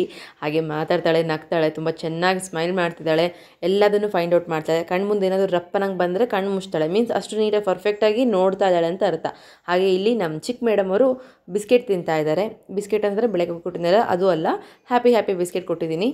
ಇನ್ನೇನು ಅವ್ನ ಪಾಡಿಗೆ ಅವ್ನು ಕೆಲಸ ಮಾಡ್ಕೊತಾ ಇರ್ತಾನೆ, ಏನೇನಾದರೂ ಅಳ್ತಾ ಇರೋದು, ಕಿರಿಮಿ ಮಾಡೋದು ಮಾಡ್ತಿರ್ತಾನೆ. ನನ್ನ ಪೂಜೆಗೂ ಕೂಡ ಸ್ವಲ್ಪ ಹೆಲ್ಪ್ ಮಾಡ್ತಾನೆ. ನಂದೀಗ ಕೆಲಸ ಏನು ಅಂತಂದರೆ ಪೂಜೆ ಮಾಡೋದು. ಸೊ ಧೂಳೆಲ್ಲ ತಕ್ಕೊಂಡು ಹಾಗೆ ಮೊನ್ನೆ ಇಟ್ಟಿರೋ ಹೂವೆಲ್ಲ ತೆಗೆದು ಸೊ ಅದನ್ನೆಲ್ಲ ಕ್ಲೀನ್ ಮಾಡ್ಕೊತಾ ಇದ್ದೀನಿ. ಇವತ್ತಿಟ್ಟಿರೋ ಹೂವು ನಾಳೆ ತೆಗಿಬೇಕು ಅಂತ ಹೇಳ್ತಾ ಇದ್ದೀನಿ ನಿಜ. ಆದರೆ ಒಂದು ಸ್ವಲ್ಪ ಚೆನ್ನಾಗಿದ್ರೂ ಕೂಡ ನನಗೆ ಅದು ಯಾಕೋ ಹೂ ತೆಗಿಯೋ ಮನಸ್ಸೇ ಬರಲ್ಲ. ಬಿಕಾಸ್ ಹೂವಿದ್ರೆ ನನಗೆ ಅದೇನೋ ಬೇರೆ ಕಳೆ ಇರುತ್ತೆ, ತುಂಬ ಇಷ್ಟ ಹೂವಿಟ್ಟು ಪೂಜೆ ಮಾಡಬೇಕು ಅಂತಂದರೆ. ಹಾಗಾಗಿ ಹೂವಿಟ್ಟು ಅದನ್ನೇನಾದರೂ ಸ್ವಲ್ಪ ಬಾಡೋಗಿಲ್ಲ ಸ್ವಲ್ಪ ಅಂತಂದ್ರೂ ಇಟ್ಬಿಡ್ತೀನಿ, ಇವತ್ತೊಂದು ದಿನ ಇರಲಿ ಅಂತೇಳಿ. ಸೊ ಸಾಧ್ಯ ಆದರೆ ಮುಂದಿನ ದಿನಗಳಲ್ಲಿ ದಿನಾಭ್ಯಾಸ ಚೇಂಜ್ ಮಾಡ್ಕೊತೀನಿ. ದಿನ ಹೂವಿದ್ರೆ ಇನ್ನೂ ಸೂಪರ್. ಫ್ರೆಂಡ್ಸ್, ನಿಮಗೆಲ್ಲ ಹೇಳಿದ್ನಲ್ವಾ, ಏನದು ಅಷ್ಟೊಂದು ಕಷ್ಟ ಅಂತ ಹೇಳ್ತಾ ಇರ್ತೀರ, ಲೈಫಲ್ಲಿ ಏನೋ ಸ್ಟ್ರಗಲ್ ಆಗಿದ್ದೀನಿ ಅನ್ನೋ ಥರ ಹೇಳ್ತಾ ಇರ್ತೀರಿ, ಶೇರ್ ಮಾಡ್ಕೊಳ್ಳಿ ಅಂತೇಳಿ. ಡೆಫಿನೆಟ್ಲಿ ಹೌದು, ಲೈಫಲ್ಲಿ ಇವಾಗ ನನಗೆ ಆಗಿರೋ ಏಜ್, ಸೊ ನನ್ನ ಏಜ್ಗೆ ಈ ಥರ ಎಕ್ಸ್ಪೀರಿಯನ್ಸಸ್ಗಳು ಆಗಬಾರ್ದಿತ್ತೇನೋ, ಮೇ ಬಿ ಆಗಿರಬಹುದು ಬೇರೆಯವ್ರಿಗೆ, ನನಗೆ ಗೊತ್ತಿಲ್ಲ. ಆದರೆ ನನಗೆ ಮಾತ್ರ ಸಂಪೂರ್ಣವಾಗಿ ಆಗಿದೆ. ತುಂಬ ವರ್ಷಗಳೇನಿಲ್ಲ, ನಾನಿನ್ನೂ ತುಂಬ ಚಿಕ್ಕವಳು, ಇಲ್ಲಿ ನೋಡ್ತಾ ಇರೋ ಎಷ್ಟೋ ಜನರಿಗಿಂತನೂ ಚಿಕ್ಕವಳು. ಬಟ್ ಲೈಫ್ ಇಷ್ಟು ಫಾಸ್ಟಾಗಿ ಫ್ಲೋ ಆಗಿ ನಡೆದೋಗ್ಬಿಟ್ಟಿದೆ. ಯಾಕೆ ಅಂತಂದರೆ ಮೇ ಬಿ ಎಕ್ಸ್ಪೀರಿಯೆನ್ಸ್ ಆಗಬೇಕಾಗಿತ್ತೇನೋ, ಎಲ್ರಿಗಿಂತ ನಾನು ಸ್ಟ್ರಾಂಗ್ ಆಗಿ ಆಗಬೇಕಿತ್ತೇನೋ. ಹಾಗೆ ಇನ್ನೊಬ್ಬರು ಯಾರಾದರೂ ಕಷ್ಟ ಅಂತ ಬಂದಿದ್ದರೆ ನನ್ನ ಮುಂದೆ ಅವ್ರಿಗೆ ಧೈರ್ಯ ಹೇಳೋವಂಥ ಸಾಮರ್ಥ್ಯ ನನಗೆ ಬರಬೇಕೇ ಆಗಿತ್ತೇನೋ. ಅದಕ್ಕೆ ಇಷ್ಟು ಎಕ್ಸ್ಪೀರಿಯೆನ್ಸ್ ಆಯಿತು ಅಂತ ಅಂದ್ಕೊತೀನಿ. ಸೊ ನಮ್ಮ ಚಿಟ್ಟಿ ಹುಟ್ಟಿದಾಗ, ಅಂದರೆ ಅವನಿಗೆ ಆಲ್ಮೋಸ್ಟ್ 1.5 year 2 years ಆಗೋವರೆಗೂ ನನಗೆ ನನ್ನ ಗಂಡಂಗೆ ಕಷ್ಟ ಅನ್ನೋದೇ ಗೊತ್ತಿರಲಿಲ್ಲ. ಹೆಂಗೆ ಇದ್ವಿ ಅಂದರೆ ರಾಜ ರಾಣಿ ಥರ ಇದ್ವಿ. ಶಾಪಿಂಗ್ ಮಾಡಿಕೊಂಡು ಮನೇಲಿ ಎಲ್ಲ ರೀತಿ ರೇಷನ್ ಇರ್ತಿತ್ತು, ನನಗೇನು ಬೇಕೋ ಅದು. ಸೊ ನನ್ನಷ್ಟು ಹಾಳು ಮಾಡಿರೋಳೇ ಇಲ್ಲ ಅಂತ ಅಂದ್ಕೊತೀನಿ. ಮನೆಗೆ ಪ್ರತಿಯೊಂದು ವಸ್ತುಗಳು ಬೇಕಂದರೆ ಬೇಕೇ ಬೇಕು. ಆ್ಯಂಡ್ ಇದು ತರೋಣ ಅಂತಂದರೆ ತರೋಣ, ಇದು ಬೇಕು ಅಂದರೆ ತರೋಣ. ಊಟ ಮಾಡೋ ವಿಚಾರದಲ್ಲೂ ಅಷ್ಟೇ, ಎಷ್ಟೊಂದು ಸ್ಟಾಕ್ ಇಡ್ತಿದ್ದೆ, ವೇಸ್ಟ್ ಮಾಡ್ತಿದ್ದೆ, ಅದ್ರ ಬೆಲೆ ಗೊತ್ತಾಗ್ತಿರ್ಲಿಲ್ಲ. ಕೆಲವೊಂದು ಮಾಡ್ಕೋಬೇಕು ಅಂತ ಬರ್ತಿದ್ದೆ, ಅದು ಚೆಲ್ಲೋವರೆಗೂ ಹಾಗೆ ಇಡ್ತಿದ್ದೆ. ಸೊ ಚೆಲ್ಲಿದ ಮೇಲೂ ನನಗೇನು ಅನ್ನಿಸ್ತಿರ್ಲಿಲ್ಲ. ಅಮ್ಮನ ಮನೇಲಿ ಕಷ್ಟ ಇತ್ತು, ಆದರೆ ನಮ್ಮಮ್ಮ ಯಾವತ್ತೂ ನಮಗೆ ಕಷ್ಟ ಅಂತಲೇ ತೋರಿಸ್ಲಿಲ್ಲ. ಬಟ್ಟೆ ಹೊಲಿದು ನಮ್ಮನ್ನು ಬೆಳೆಸಿರೋದು, ಓದಿಸಿರೋದು. ಸೊ ಆ ಓದೋವಾಗ ಮತ್ತು ಬೆಳೆಯೋವಾಗ ನಮಗೆ ಯಾಕೆ ಬೇಕು ಬಿಡು ಯೋಚನೆ ಮಾಡೋವಂಥ ಸಾಮರ್ಥ್ಯನೇ ಇರಲಿಲ್ಲ. ಅಯ್ಯೋ ಲೈಫ್ ಎಲ್ಲರದ್ದು ಹಿಂಗೆ ಇರಲ್ಲ, ಹೆಂಗೋ ನಮ್ಮಮ್ಮ ನಮ್ಮನ್ನು ಸಾಕ್ತಾ ಇದ್ದಾರೆ ಚೆನ್ನಾಗಿ, ಅಷ್ಟೇ, ನಮ್ಮಪ್ಪ ದುಡಿತಾ ಇದ್ದಾರೆ, ಇಷ್ಟೇ. ಸೊ ಹಾಸ್ಟೆಲಲ್ಲಿ ಇರಬೇಕು, ಓದಬೇಕು, ಚೆನ್ನಾಗಿ ಎಂಜಾಯ್ ಮಾಡಬೇಕು, ಚೆನ್ನಾಗಿ 20ಕ್ಕೆ 17 ಬರೋ ರೀತಿ ಓದಬೇಕು ಒಂದು ಆ್ಯಾವ್ರೇಜ್ ಆಗಿ. ಸೊ ಆ್ಯಾವ್ರೇಜ್ ಅಂತಂದರೆ ಇದು ಓಕೆನೇ ಅಲ್ವಾ. ಸೊ 20ಗೆ ಔಟ್ ಆಫ್ 17, 18, 19 ಹೀಗೆ ತೆಗಿತಾ ಇದ್ದಿದ್ದು ಮಾರ್ಕ್ಸು. ಸ್ಟಡೀಸಲ್ಲೆಲ್ಲ ಸೂಪರ್, ಮತ್ತು ಲೈಫಲ್ಲಿ ಸ್ಕಿಲ್ಸ್ ಎಲ್ಲ ಸೂಪರ್. ಸೊ ಏನೂ ಇಲ್ಲಪ್ಪ ಆ್ಯಕ್ಚುಲಿ ಟೆನ್ಷನ್. ಸೊ ಅಷ್ಟು ಚೆನ್ನಾಗಿತ್ತು ನನ್ನ life before. After marriage actually ಹೆಂಗೋ ಇರುತ್ತೆ ಅಂತ ಅಂದ್ಕೊಂಡೆ, ಬಟ್ ಎಕ್ಸ್ಪೆಕ್ಟ್ ಮಾಡಿದ್ಕಿಂತ ತುಂಬ ಚೆನ್ನಾಗಿತ್ತು. ಸೊ ಹಾಗಾಗಿ ಆ ಹ್ಯಾಪಿ ಲೈಫಲ್ಲಿ ನಾನು, ನನ್ನ ಗಂಡ, ನನ್ನ ಮಗು, ಒಂದೇ ಒಂದು ಮಗು ಚಿಟ್ಟಿ, ತುಂಬ ಚೆನ್ನಾಗಿದ್ವಿ. ಸೊ ಚೆನ್ನಾಗಿದ್ದೀವಿ ಮಮ್ಮಿ, ಏನಾದರೂ ಮಾಡಬೇಕು ಲೈಫಲ್ಲಿ ಅಂತ ಒಂದು ಹೋಪ್ಸ್ ಇದೆ. ಸೊ ಏನು ಮಾಡೋಣ, ಕುತ್ಕೊಂಡು ಯೋಚನೆ ಮಾಡಿರುವಂಥ ಒಂದು ಯೋಚನೆಗೆ ನಮ್ಮ ಜೀವನವನ್ನು ಬಲಿ ಕೊಟ್ಟಿದ್ದು ನಾನು, ನನ್ನ ಗಂಡ. ಸೊ ಯಾರೂ ಗೈಡ್ಲೈನ್ಸ್ ಇಲ್ಲ, ಏನೂ ಇಲ್ಲ. ಸೊ ಆವಾಗ ನನಗೆ ಅರ್ಥ ಆಗಿದ್ದು, ಈ ಒಂದು ಮಾತು ಹೇಳ್ತೀನಿ ನಿಮಗೆ ನೆನಪಾಗಿರೋದಕ್ಕೆ, ನಮಗೆ ಯಾರಾದ್ರೊಬ್ರು ಮಾರ್ಗದರ್ಶಕ ಅನ್ನೋರು ಇರಲೇಬೇಕು ಲೈಫಲ್ಲಿ ಅಂತ ನನಗೆ ಅರ್ಥ ಆಗಿದ್ದು. ಸೊ ನೋಡಿ, ಎಷ್ಟೊಂದು ಕಷ್ಟ ಬಂದಾಗಲೇ ಸಾಕಷ್ಟು ವಿಚಾರಗಳು ಕಲಿತಾರೆ ಅಂತಾರಲ್ಲ, ಹಾಗೆ ನಾನು ಸಂಪೂರ್ಣವಾಗಿ ಕಲ್ತಿರೋದು ನನ್ನ ಜೀವನದಲ್ಲಿ ಬಂದಂಥ ಘಟನೆಗಳಿಂದಾನೆ. ಯಾರು ಹೇಳೋರಿಲ್ಲ ಆ್ಯಂಡ್ ಕೇಳೋರಿಲ್ಲ. ಸೊ ನಮಗೆ ಇಷ್ಟ ಬಂದಂಗೆ ನಾವು ಡಿಸಿಷನ್ಸ್ ತೊಗೊಳಕ್ಕೆ ಸ್ಟಾರ್ಟ್ ಮಾಡಿದ್ವಿ. ಏನಿಲ್ವಲ್ಲ ಲೈಫಲ್ಲಿ, ಏನಾದರೂ ಮಾಡಬೇಕು ಅಂತ ಹೇಳಿ ಅಂದ್ಕೊಂಡಿದ್ದು ಫಸ್ಟು ಶಾಪ್ ಇಡಬೇಕು ಅಂತೇಳಿ. ಸೊ ನಾನು ಬ್ಯೂಟಿಷಿಯನ್ ಕೋರ್ಸ್ ಕಲ್ತಿದ್ದೆ.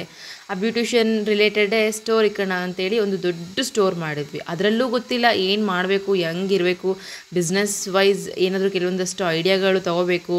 ಸೊ ಅದಾದಮೇಲೆ ನಮ್ಗೆ ಗೊತ್ತಾಗಿದ್ದು ಯಾವ ಥರ ಅಂಗಡಿಗಳನ್ನ ಇಡಬೇಕು ಅಂತಂದರೆ ಮುಂಚೆ ಯೋಚನೆ ಮಾಡಬೇಕು ಅಂತೇಳಿ. ಸೊ ಇಟ್ಟಿದ್ದಾಗ್ಬಿಟ್ಟಿದೆ.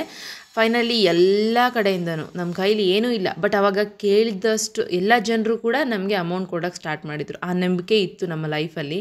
ಸೊ ಕೇಳಿದ ತಕ್ಷಣ, ಒಂದೇ ಮಾತು ಕೇಳಿದ ತಕ್ಷಣ 1,00,000, 50,000, 2,00,000 ಹೀಗೆ ಕೊಡೋದಕ್ಕೆ ಸ್ಟಾರ್ಟ್ ಮಾಡಿದ್ರು. ಯಾಕೆ ಅಂತಂದರೆ, ಇವರಿಬ್ಬರು ಲೈಫ್ ಹೆಂಗೆ ಮಾಡ್ತಾ ಇದ್ದಾರೆ ನಮ್ಗೆ ಗೊತ್ತು. ಸೊ ಏನೋ ಮಾಡಬೇಕು ಅಂತ ಆಸೆ ಇದೆ, ಹಾಗಾಗಿ ಚೆನ್ನಾಗಿ ಮಾಡ್ಬೋದು ಅಂತಂದು ಹೇಳಿ ಅವರು ಪ್ರತಿಯೊಂದು ಥರನೂ ದುಡ್ಡೆಲ್ಲ ಬರ್ತಾಯಿತ್ತು. ಸೊ ಚೆನ್ನಾಗಿ ಎಲ್ಲ ಮಾಡ್ಲಿಕ್ಕೆ ಸ್ಟಾರ್ಟ್ ಮಾಡಿದ್ವಿ. ಅಪ್ ಟು ಎಷ್ಟು ಅಂತಂದರೆ 4 ಲಕ್ಷ 5 ಲಕ್ಷ ಜಸ್ಟ್ ವಸ್ತುಗಳನ್ನ ತರೋದಕ್ಕೆ ಇನ್ವೆಸ್ಟ್ ಮಾಡಿದ್ವಿ. ಸೊ ಇನ್ವೆಸ್ಟ್ ಮಾಡ್ತಾನೆ ಇದ್ದೀವಿ, ಬಟ್ ಅದು ಲಾಭ ಹೆಂಗೆ ತೆಗಿಬೇಕು ಗೊತ್ತಿಲ್ಲ, ಆ್ಯಂಡ್ ಅಂಗಡಿದೇನೂ ಗೊತ್ತಿಲ್ಲ. ಸೊ ಓಕೆ, ಏನೋ ಒಂದು ಆಗಿರಲಿ, ಎಕ್ಸ್ಪೀರಿಯನ್ಸ್ ಆಗಲಿ, ಸ್ವಲ್ಪ ದಿನ ಹೋಗಬೇಕಲ್ವಾ, 3 ತಿಂಗಳಾಗಬೇಕಂತೆ ಒಂದು ಅಂಗಡಿ ಸ್ಟಾರ್ಟ್ ಆಗಲಿಕ್ಕೆ, ಸೊ ರೀಚ್ ಆಗಲಿಕ್ಕೆ ಜನರನ್ನ ಅಂತ ಅಂದ್ಕೊಂಡು ಹಂಗೆ ಕಳೀತಾ ಇದ್ವಿ. ಬಟ್ ಆದರೆ ಆ 3 ತಿಂಗಳಲ್ಲಿ ಮತ್ತೆ ಇನ್ನೊಂಥರ ಲೈಫ್ ಟರ್ನಿಂಗ್ ಆಗಿಬಿಡ್ತು. ಸೊ ನಮ್ಮ ಪಾಪುಗೆ ಅಂದರೆ ಚಿಟ್ಟಿಗೆ ಸಾಕಷ್ಟು ಹೆಲ್ತ್ ಇಶ್ಯೂಸ್. ಅವನು ಹಾಕ್ಕೊಂಡು ಆ ಸ್ಟೋರಲ್ಲಿ ಅವನು ಮೋಷನ್ ಮಾಡಿಕೊಂಡು ಸ್ಟೋರಲ್ಲಿ ಸೈಡಿಗಿದ್ದರೂ ಕೂಡ ನಾನು ಕಸ್ಟಮರ್ಸ್ನ ಅಟೆಂಡ್ ಮಾಡ್ತಾಯಿದ್ದೆ. 1 ಕಿಲೋಮೀಟ್ರ್ ಪಾಪುನ ಎತ್ಕೊಂಡು ಬಂದು ಅಂಗಡಿ ತೆಗಿತಿದ್ದೆ. ಬೆಳಗ್ಗೆ ಎಷ್ಟೊಂದು ಸರಿ ತಿಂಡಿ ಇಲ್ಲದೆ ಹೋಗಿ ಅಂಗಡಿನ ಓಪನ್ ಮಾಡ್ತಿದ್ದೆ. ಆಮೇಲೆ ರಾತ್ರಿ ಬಂದು ಏನು ಊಟ ಮಾಡದೆ ಮಲ್ಕೊತಿದ್ದೆ. ನನ್ನ ಮಗನಿಗೂ ಎಷ್ಟೊಂದು ಸರಿ ಊಟ ಮಾಡಿಸ್ತಿರ್ಲಿಲ್ಲ. ತುಂಬ ಹರ್ಟ್ ಆಗೋದು, ಯಾಕೆ ಹಿಂಗೆ ಆಗ್ತಾಯಿದೆ, ಯಾಕೋ ಸ್ಟ್ರೆಸ್ ಆಗ್ತಾಯಿದೆ, ಆಗ್ತಿಲ್ಲ ಲೈಫ್ ಇದರಲ್ಲಿ ಅಂತೇಳಿ. ಸೊ ಅವನಿಗೆ ಹೆಲ್ತ್ ಇಶ್ಯೂಸ್ ಸ್ಟಾರ್ಟ್ ಆದಮೇಲೆ ನಾನು ತುಂಬ ಡಲ್ ಆಗ್ಲಿಕ್ಕೆ ಸ್ಟಾರ್ಟ್ ಆಗಿಬಿಟ್ಟೆ. ತುಂಬ ಹೆಲ್ತ್ ಇಶ್ಯೂಸ್ ಎಷ್ಟೊಂದು ಸರಿ ಹತ್ಬಿಟ್ಟಿದ್ದೀವಿ. ಹಾಗೆ ಈಗ ಆ ಕಡೆ ತೊಗೊಂಡೋಗೋದು, ಯಾರು ಎಲ್ಲಿ ಹೇಳ್ತಾರೋ ಅಲ್ಲೆಲ್ಲ ಹೋಗೋದು, ಅವನ್ನ ತೊಗೊಂಡು ಹಾಸ್ಪಿಟ್ಲಿಗೆಲ್ಲ ಹೋಗೋದು, ದೇವ್ರಿಗೆಲ್ಲ ಹೋಗೋದು, ಹೀಗೆ ಮಾಡ್ತಿರೋವಾಗ ಇದು ಅಂಗಡಿ ಕ್ಲೋಸ್ ಪ್ರತಿದಿನ. ಒಂದಿನ ತೆಗೆದ್ರೆ ಅಂಗಡಿನ ಹಾಗೆ ಇನ್ನೊಂದು ದಿನ ಮುಚ್ಚೋದು. ಸೊ ಹಿಂಗೆಲ್ಲ ಆಗ್ತಿರೋವಾಗ ಆ್ಯಕ್ಚುಲಿ ನಡೆಸೋದಕ್ಕೆ ಆಗಲಿಲ್ಲ. ಸರಿ ಆಯಿತು, ಪಾಪುನೇನೋ ಹುಷಾರು ಮಾಡಿಕೊಂಡು ಮಾಡೋಣ ಅಂತ ಅಂದ್ಕೊಳ್ಳೋದ್ರೊಳಗಡೆ ಲಾಕ್ಡೌನ್ ಕಂಪ್ಲೀಟಾಗಿ ನಮ್ಮದು ಅಂಗಡಿ ಇನ್ನೇನು ರೈಸ್ ಆಗಬೇಕು ಅನ್ನೋ ಟೈಮಲ್ಲಿ ಮಾರ್ಚಲ್ಲಿ ಎಂಡಿಂಗ್. ಸೊ ಕಂಪ್ಲೀಟಾಗಿ ಲಾಕ್ಡೌನ್ ಆಯಿತು. ಮತ್ತು ಲಾಕ್ಡೌನ್ ಓಪನ್ ಆಗಿ ನಾವು ಅಂಗಡಿ ಸ್ಟಾರ್ಟ್ ಆಗೋದ್ರೊಳಗಡೆ ಇನ್ನೇನೇನೋ ಕತೆ ಆಗಿಬಿಟ್ಟಿತ್ತು. ಯಾಕಂದರೆ ನಾನು ಅಂದ್ಕೊಂಡಿದ್ದು ಲಾಕ್ಡೌನಲ್ಲಿ ಎಲ್ಲ ಫ್ರೀ ಅಂತ ಹೇಳಿ ಅನೌನ್ಸ್ ಮಾಡಿದ್ರು, ಬಟ್ ನಮ್ಗೆ ಅದು ಯಾವುದೂ ಇರಲಿಲ್ಲ. ಎಲ್ಲದೂ ಕೂಡ ಕೊಂಡ್ಕೋಬೇಕಾಗಿತ್ತು, ಎಲ್ಲದೂ ಕೂಡ ಪೇ ಮಾಡಬೇಕಾಗಿತ್ತು. ಮತ್ತು ಅಂಗಡಿದು ರೆಂಟ್ ಕೂಡ ನಾವು ಪೇ ಮಾಡಬೇಕಾಗಿತ್ತು. ಸೊ ಅದೆಲ್ಲದೂ ಕೂಡ ತುಂಬ ಮೈ ಮೇಲೆ ಬಂತು. ಅದಾದಮೇಲೆ ನಾನು ತುಂಬ ಅನ್ಹೆಲ್ತಿ ಆಗಿಬಿಟ್ಟೆ ಆ ಟೈಮಲ್ಲಿ. ಸೊ ಹೆಲ್ತ್ ಇಶ್ಯೂಸ್ ತುಂಬ ಮೇನಾಗಿ ಬಂತು. ನಾವೇನು ಮಾಡಿದ್ವಿ ಅಂತಂದರೆ ಡಿಸಿಷನ್ ಏನೇನು ತೊಗೊಂಡ್ವಿ, ನಮ್ಮ ಕೈಲಿ ಆಗ್ತಾಯಿಲ್ಲ, ಕ್ಲೋಸ್ ಮಾಡೋಣ, ಹೆಂಗೋ ತೀರ್ಸೋಣ ಸಾಲ ಅಂತ ಅಂದ್ಕೊಂಡು. ಬಟ್ ಆದರೆ ನಾನು ಇರ್ರೆಸ್ಪಾನ್ಸಿಬಲ್. ಹಿಂಗೆ ಅಂದರೆ ಅದ್ರ ಬಗ್ಗೆ ಬೆಲೆನೇ ಗೊತ್ತಾಗ್ತಿಲ್ಲ. ಸೊ ಸಾಲ ಏನೋ ಆಗಿದೆ, ನನ್ನ ಗಂಡ ಯೋಚನೆ ಮಾಡ್ತಿದ್ದಾರೆ ಬಿಡು. ಸೊ ನೋಡಿ, ಮನೆ ಏಳಿಗೆ ಆಗಬೇಕಂತಂದ್ರೂ ಹಾಗೆ ಕೆಳಗೆ ಬಿಡ್ಬೇಕಂತಂದ್ರೂ ಒಂದು ಹೆಣ್ಣಿನ ಪಾತ್ರ ಅಂತೂ ಇದ್ದೇ ಇರುತ್ತಲ್ವ. ಸೊ ನನ್ನ ತಪ್ಪು ನಾನು ಖಂಡಿತ ಒಪ್ಕೊತೀನಿ. ಯಾಕಂದರೆ ನನ್ನ ತಪ್ಪನ್ನು ನಾನು ಸರಿ ಮಾಡಿಕೊಂಡು ನನ್ನ ಜೀವನನ ನಾನು ನಡೆಸ್ತಾ ಇರೋದಕ್ಕೆ ಈ ಮಾತನ್ನು ಹೇಳ್ತಾ ಇದ್ದೀನಿ. ಯಾಕಂದರೆ ಎಷ್ಟೊಂದು ಜನ ನೋಡ್ತಾ ಇರ್ತೀರಿ, ಇವತ್ತು ನೀವೇ ಆ್ಯಕ್ಷನ್ ತೊಗೋಬೇಕು ನಿಮ್ಮ ಲೈಫ್ ಬಗ್ಗೆ. ಹಾಗಾಗಿ ನಾನು ಹೇಳ್ತಾ ಇದ್ದೀನಿ ಅಷ್ಟೇ. ಸೊ ಅವತ್ತು ನಾನು ಏನು ಯೋಚನೆ ಮಾಡ್ತಿರಲಿಲ್ಲ, ಅಮೌಂಟಿಂದಾಗಿರ್ಬೋದು, ಸಾಲದ್ದಾಗಿರ್ಬೋದು, ಎಲ್ಲದು ಅದೇ ಹೊಡ್ತಾ ಆ್ಯಕ್ಚುಲಿ ನನಗೆ ಬಿದ್ದಿದ್ದು. ಸೊ ನನ್ನ ಗಂಡ ಕೂಡ ಇವಳಿಗೇನು ಗೊತ್ತಾಗಬಾರ್ದು ಬಿಡು, ಅವಳಿಗೇನು ಬೇಡ ತಲೆನೋವು ಅಂತೇಳಿ ತಾನೊಬ್ಬರೇ ಎಲ್ಲದನ್ನು ಕೂಡ ಮೇಂಟೈನ್ ಮಾಡೋಕ್ಕೋಗಿ ಫೈನಾನ್ಷಿಯಲ್ ಪ್ರಾಬ್ಲಮ್ ಯಾವ ರೇಂಜಿಗೆ ಆಯಿತು ಅಂತಂದರೆ, ಇಂಥ ರಾಜಾರಾಣಿ ಥರ ಇದ್ದಿದ್ದು ನಾವು ಲೈಫಲ್ಲಿ ಎಲ್ಲದನ್ನು ಕಳ್ಕೊಂಡ್ವಿ. ಪ್ರತಿಯೊಂದನ್ನು ನಿಮ್ಗೆ ಹೇಳಿದ್ನಲ್ಲ ಆಲ್ರೆಡಿ. ನನಗೆ ಯಾವುದು ತುಂಬ ಪೇನ್ಫುಲ್ಲಾಗಿ ಆಗಿದ್ದು ಅಂತಂದರೆ, ರೇಷನ್ ಸಮೇತ ನಮ್ಮ ಮನೆಯಲ್ಲಿ ಕಂಪ್ಲೀಟಾಗಿ ಖಾಲಿ ಆಗ್ತಾಯಿತ್ತು. ಸೊ ಆ ಟೈಮಲ್ಲಿ ನಾನು ಯೂಟ್ಯೂಬ್ ಮಾಡ್ತಾಯಿದ್ದೆ. ಯೂಟ್ಯೂಬಲ್ಲಿ ನನಗೆ ಗೊತ್ತಿಲ್ಲ ಏನು ಮಾಡಬೇಕಂತೇಳಿ. ಸೊ ಜಸ್ಟ್ ಅನ್ನಿಸ್ತು ಸ್ಕಿಲ್ ಇದೆ ಯೂಟ್ಯೂಬ್ ಮಾಡೋಣ ಅಂತೇಳಿ. ಬಟ್ ಆದರೆ ಯೂಟ್ಯೂಬ್ ಬಗ್ಗೆ ಒಂದು 0% ನಾಲೆಡ್ಜ್, ಸ್ವಲ್ಪನೂ ಗೊತ್ತಿಲ್ಲ ನನಗೆ ಯೂಟ್ಯೂಬ್ ಹೆಂಗೆ ಮಾಡಬೇಕು ಅಂತೇಳಿ. ಇಲ್ಲಿ ಏನೇನೂ ಇಲ್ಲ, ಒಂದೊತ್ತು ಊಟನೂ ಕೂಡ ಕಷ್ಟ ಆಗಿದೆ. ಬಟ್ ಏನು ಮಾಡಬೇಕು ಅಂತ ಗೊತ್ತಾಗ್ತಿಲ್ಲ. ಯೂಟ್ಯೂಬ್ನ ನಂಬಿ ಮಾಡಬೇಕು ಅಂತಂದರೆ ನನಗೆ ವ್ಯೂಸ್ ಬರ್ತಾನೂ ಇಲ್ಲ, ನನಗೆ ಹೆಂಗೆ ಮಾಡಬೇಕಂತನೂ ಗೊತ್ತಿಲ್ಲ. ಸೊ ಹಾಗೆ ಆ ಕಡೆನೂ ಈ ಕಡೆನೂ ತುಂಬ ಸಫರ್ ಆಗ್ತಾಯಿದ್ವಿ. ಅದರಲ್ಲೂ ಪ್ರೆಗ್ನೆಂಟ್ ಬೇರೆ ಇದ್ದೀನಿ. ಸೊ 7 ಮಂತ್ಸ್ ಪ್ರೆಗ್ನೆಂಟಲ್ಲಿದ್ದಾಗ ನನಗೊಂದು ಇನ್ಸಿಡೆಂಟ್ ಅಂತಂದರೆ ಒಂದು ಅವಮಾನ. ಅಂದರೆ ದುಡ್ಡಿಲ್ಲ ಅಂತಂದರೆ ಹೆಂಗೆ ಮಾತಾಡ್ತಾರೆ, ನಮ್ಮವ್ರು ಅಲ್ಲದೆ ಇರೋರು ಯಾರು. ಕೆಲವೊಮ್ಮೆ ದುಡ್ಡಿನ ವಿಚಾರ ಅಂತ ಬಂತು ಅಂತಂದರೆ ನಮ್ಮವ್ರು ಅಲ್ಲದೆ ಇರೋರು ನಮ್ಮವ್ರು ಆಗ್ತಾರೆ, ಹಾಗೆ ನಮ್ಮವರು ಬೇರೆಯವ್ರು ಆಗ್ತಾರೆ. ಕೆಲವೊಮ್ಮೆ ಇನ್ನೂ ಕಠಿಣ ಆಯಿತು ಅಂತಂದರೆ ಆ್ಯಕ್ಚುಲಿ ಯಾರೂ ನಮ್ಮವರಾಗಲ್ಲ. ಸೊ ಫೈನಲಿ ನಾವು ನಿಲ್ಲೋದು ನಾವು ಒಬ್ಬರೇ ಆಗ್ತೀವಿ. ಸೊ ಅಂಥ ಸಿಚುವೇಶನ್ಸ್, ಎಂತೆಂಥ ಮಾತು ಕೇಳಬಾರ್ದೋ ಅದೆಲ್ಲದೂ ಆಯಿತು, ಏನೇನು ಆಗಬಾರ್ದಾಗಿತ್ತೋ ಅದೆಲ್ಲದೂ ಆಯಿತು. ಸೊ ಯಾವ ಥರ ಅನ್ನಿಸ್ಕೋಬಾರ್ದಾಗಿತ್ತೋ ಆ ಥರನೂ ಆಯಿತು. ನನ್ನ ಚಿಕ್ಕ ಮಗನೂ ಎದ್ದು ನಮ್ಮನ್ನು ಕ್ವಶನ್ಸ್ ಕೇಳೋವಾಗ ಜೀವ ಎಲ್ಲ ಹಿಂಡಿ ಬರ್ತಾಯಿತ್ತು. ಬಿಕಾಸ್ ಅವನಿಗೇನೂ ಕೊಡ್ಸೋಕ್ಕಾಗ್ತಾ ಇಲ್ಲ ಅಂತಂದಾಗ, ಜಸ್ಟ್ ಅಂಗಡಿಗೆ ಹೋಗಿ ಒಂದು ಚಾಕ್ಲೇಟ್ ಕೊಡ್ಸೋಕ್ಕಾಗದೇ ಇದ್ದಾಗ ಮಕ್ಕಳು ಅಬ್ಬಾ ಫೇನಿದೆ ನನಗೆ, ನಿಮ್ಗೆ ಇವಾಗ ಹೇಳೋವಾಗಲೇ ನನಗೇನೋ ಬೇರೆ ಆಗ್ತಾಯಿದೆ. ಸೊ ಆ ಥರ ಲೈಫಲ್ಲಿ ಎಲ್ಲ ರೀತಿಯಲ್ಲಿ ಆಯಿತು. ಸೊ ಅವಾಗೂ ಕೂಡ ನಾನು 2 ತಿಂಗಳು ಪಾಪುನ ಇಟ್ಕೊಂಡು ಎದ್ದು ಮತ್ತೆ ಏನೋ ಮಾಡಲೇಬೇಕು ಲೈಫಲ್ಲಿ ಅಂತೇಳಿ ಬಿಸ್ನೆಸ್ ಮಾಡಿದ್ದು. ಸೊ ಯಾರೂ ಮಾಡದೇ ಇರೋ ರೀತಿಯಾಗಿ ವರ್ಕ್ ಮಾಡಿದೆ.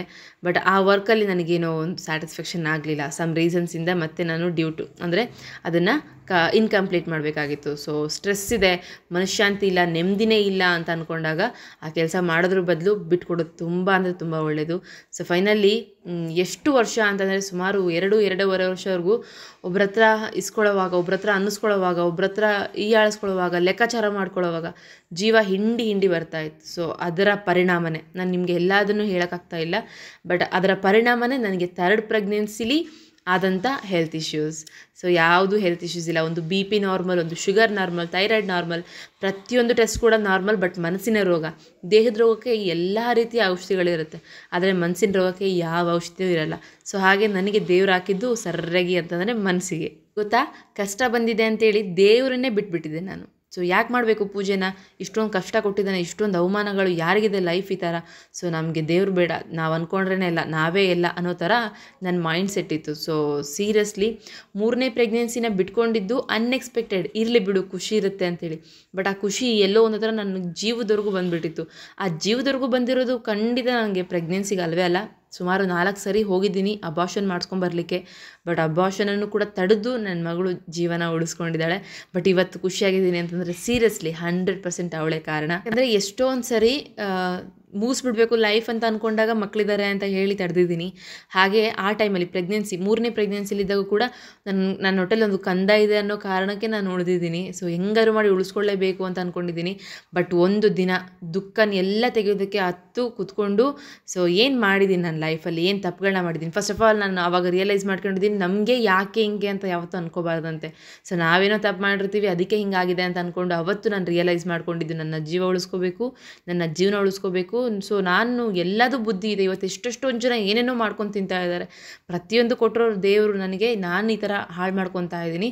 ಸೊ ಏನು ಮಾಡ್ಬೇಕು ಹಂಗಿದ್ರೆ? ನಾನು ಖುಷಿಯಾಗಿರೋಕೆ ಏನು ಮಾಡಬೇಕು? ಸೊ ಆಲ್ರೆಡಿ ನಾನು ಈ ಸ್ಟೋರಿನ ನನ್ನ ಲೇಬರ್ ಸ್ಟೋರಿಲಿ ನಾನು ಅದನ್ನು ಆಲ್ರೆಡಿ ಹೇಳ್ಕೊಂಡಿದ್ದೀನಿ ಎಲ್ಲ ಥರದ್ದು. ಸೊ ಆವಾಗ ನಾನು ರಿಯಲೈಸ್ ಮಾಡ್ಕೊಂಡಿದ್ದು, ನಾನು ಖುಷಿ ಆಗೋವಂಥ ಕೆಲಸ ನಾನು ಏನು ಮಾಡಬೇಕು, ನನ್ನ ಲೈಫ್ನ ನಾನು ಬಿಲ್ಡ್ ಮಾಡೋವಂಥ ಕೆಲಸ ನಾನು ಏನು ಮಾಡಬೇಕು, ಅದನ್ನು ಮಾಡಲೇಬೇಕು. 3 ಮಕ್ಕಳಿದ್ದಾರೆ, ಅವ್ರ ಕಂಪ್ಲೀಟ್ ಜವಾಬ್ದಾರಿ ನಂದು. So as a mother, proud mother ಆಗಬೇಕು ಅಂತಂದರೆ ಕೆಲವೊಂದಷ್ಟು ಆ್ಯಕ್ಷನ್ಸ್ನ ತೊಗೊಳ್ಳೇಬೇಕು. ದಿವ್ಯಾ, ಇದು ಟೈಮಲ್ಲ, ಸೊ ಸಾಕಿನ್ನು ತಪ್ಪು ಮಾಡಿದ್ದು, ಸಾಕಿನ್ನು ಎಕ್ಸ್ಕ್ಯೂಸ್ ಕೊಟ್ಟಿದ್ದು ಸಾಕು, ಇದೆಲ್ಲದು ಅನ್ನಿಸ್ಕೊಂಡಿದ್ದು ವೇಕಪ್ ಆಗಬೇಕು. ಇಷ್ಟೇ ಅಂದ್ಕೊಂಡಿದ್ದು. ಸಾಕಷ್ಟು ಪಾಸಿಟಿವ್ ಥಾಟ್ಸ್ನ ಕಲಿತೆ, ಸಾಕಷ್ಟು ಜೀವನದಲ್ಲಿ ಎಕ್ಸ್ಪೀರಿಯೆನ್ಸ್ನ ಕಲಿತೆ. ಅನ್ನೋವಾಗ ಹೆಂಗೆ ರಿಯಾಕ್ಟ್ ಮಾಡಬೇಕು, ಅಂದಾಗ ಹೆಂಗೆ ರಿಯಾಕ್ಟ್ ಮಾಡಬೇಕು. ಸೊ ನಮ್ಮ ಮನಸ್ಸಲ್ಲಿ ನಾವು ಹೆಂಗೆ ರಿಯಾಕ್ಟ್ ಮಾಡ್ಕೋಬೇಕು, ಪ್ರತಿಯೊಂದು ಫ್ರೆಂಡ್ಸ್, ಒಂದಲ್ಲ ಎರಡಲ್ಲ. ನನ್ನ ತಲೆಯಲ್ಲಿ ಇನ್ನೂ ಎಷ್ಟೊಂದು 1000 ಯೋಚನೆಗಳಿದೆ. ನಿಮಗೆ ಒಂದೇ ಲಾಗಲ್ಲಿ ಖಂಡಿತ ಹೇಳೋಕ್ಕಾಗಲ್ಲ. ಖಂಡಿತ ನಾನು ಪ್ರತಿ ಲಾಗಲ್ಲೂ ಈ ಥರ ಹೇಳ್ತಾ ಇರ್ತೀನಲ್ಲ, ಅದೆಲ್ಲದೂ ಕೂಡ ನಾನು ಕಲ್ತಿರೋವಂಥ ಪಾಠ. ಸೊ ಅವಾಗ ನಿಂತಿರೋಳು ಪ್ರೆಗ್ನೆಂಟ್ ಇದ್ದಾಗಲೂ ಕೂಡ ಬಿಡಲಿಲ್ಲ, ಹಾಗೆ ಇವಾಗ ಮಗು ಆದಾಗಲೂ ಕೂಡ ಬಿಡ್ತಾ ಇಲ್ಲ. ಬಾಣಂತನ ಯಾಕೆ ಮಾಡ್ಕೊತಾ ಇಲ್ಲ ಅಂತ ನೀವು ಕೇಳ್ಬೋದು.